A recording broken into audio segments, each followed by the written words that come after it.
All right, here we are, episode 3 of my cartoon history. Out here in the morning today, enjoying life. So anyway, to pick it up, I'd done Mean Cat in 1981, my first comic magazine.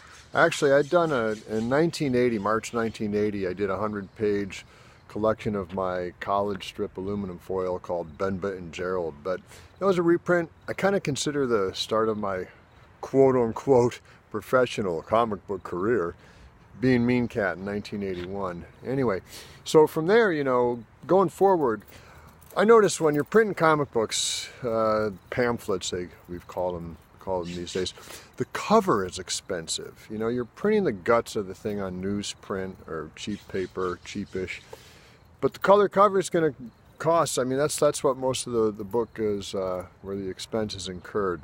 So I'm like, well, I'll just do a couple comic books. I'll just do the guts and see how that goes. So I made this magazine called Guts. I did Guts 1 and Guts 2 in 1981.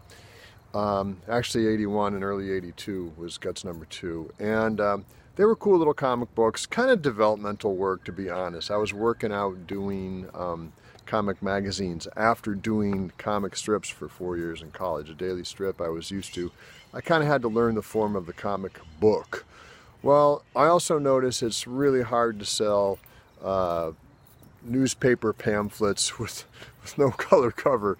I mean, I sold a few. Traded a lot with the nascent new wave network, J.R. Williams and Steve Williams. What am I saying? J.R. Williams and Steve Willis, my colleagues there, among many others. Clay Geards was out there doing his Comics Wave newsletter. But I realized I really had to do a comic magazine with a color cover, black and white interior. I was very dead set on getting distributed, and I love the Mini Comics New Wave Network, but I was going to be doing comic books, and I was going for it, man. I was not pussyfooting around. Anyway, so I don't know, arrogance, yes, that's me. So I did Guts number 3 with a color cover, and I introduced Dog Boy, and so we'll close this one off here, the advent of my first sort of commercially viable comic book, Guts number 3, in the summer of 1982. I was 25 years old.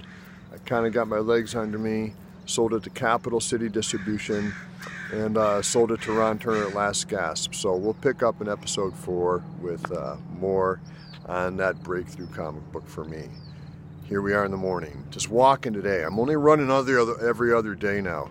Whoa, trying to fit in too much, man. I'm falling down over my own tongue. All right, talk to you soon.